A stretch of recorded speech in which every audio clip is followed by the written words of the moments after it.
ስሜታዊ ሆናችሁ መደንፋት መገንፈል ወይም ደግሞ ቆጣ ማለት ለምን ክብሬ ተነካ ለምን አያከብረኝም ለምን ይሄን አይገዛልኝም ለምን ይሄን እንደዚህ ያርግልኝ አትበሉ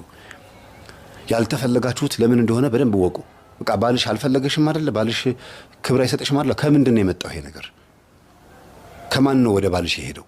ከባልሽ ቀጥታ ወደ አንቺ የመጣ ነው ወይስ ካንቺ ወደ ባልሽ ሄዶ ነው መልሶ እንደገና አንቺ ጋር የመጣው ከእህትሽ ነው ከእናት ከአባትሽ ነው ከጓደኞችሽ ነው ከየት ነው ከጎረቤት ነው መመርመር መልመድ አለባችሁ ደግሞ መንፈስ ነው ብሎ አምኖ መጾም መጸለይ መስገድና ዝም ብሎ እንደዚሁ መመላለስ ይለያያል ጠላትን ያወቁ ነው መሄድ ያለብን መንገድ ላይ ስትሄዱ በዚህ ጫካ በዚህ በረሃ ከሆነ መንገዱ ላይ ስትሄዱ አይናችሁ ወደ በረሃው ነው ወይስ ወደ ጫካው ነው የምታዩት ወደ ጫካው ነው ምን መጥቶ የሆነ ነገር አፈፍ አድርጎ ያዘኝ አልያዘኝ ነው ብላችሁ የምትሄዱትና አይናችሁ በየትኛው በኩል መሆን እንዳለበት አቅጣጫችሁን አሁኑኑ ኮምፓሱን ማዘጋጀት ያለባችሁ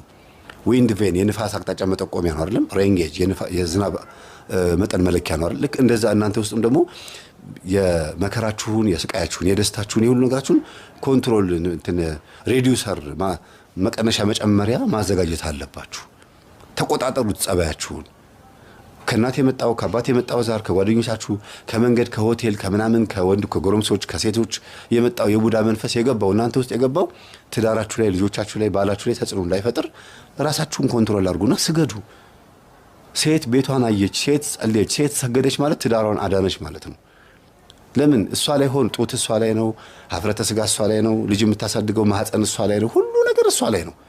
የቤትና ቤትነት አብዛኛውን ነገር ሰይጣን እኮ ዘፍጥረት 6 ላይ የሰውን ሴቶች ልጆች መረጡ ይላል አጋንንት የሰውን ሴቶች ልጆች መረጡና አገቧቸው ወለዱ ልዩ ፍጡራን ተወለዱ ነው የሚለው ልጆቻችሁ ልዩ ፍጡራን እንዲሆኑ ትፈልጋላችሁ አጋንንት ማንን ነው ወደዷቸው ያለው ሴቶችን ነው የሰውን ሴቶች ልጆች ወደዱ ይላል ስለዚህ ሴትን በመቆጣጠር ትዳርን ማፍረስ ይችላል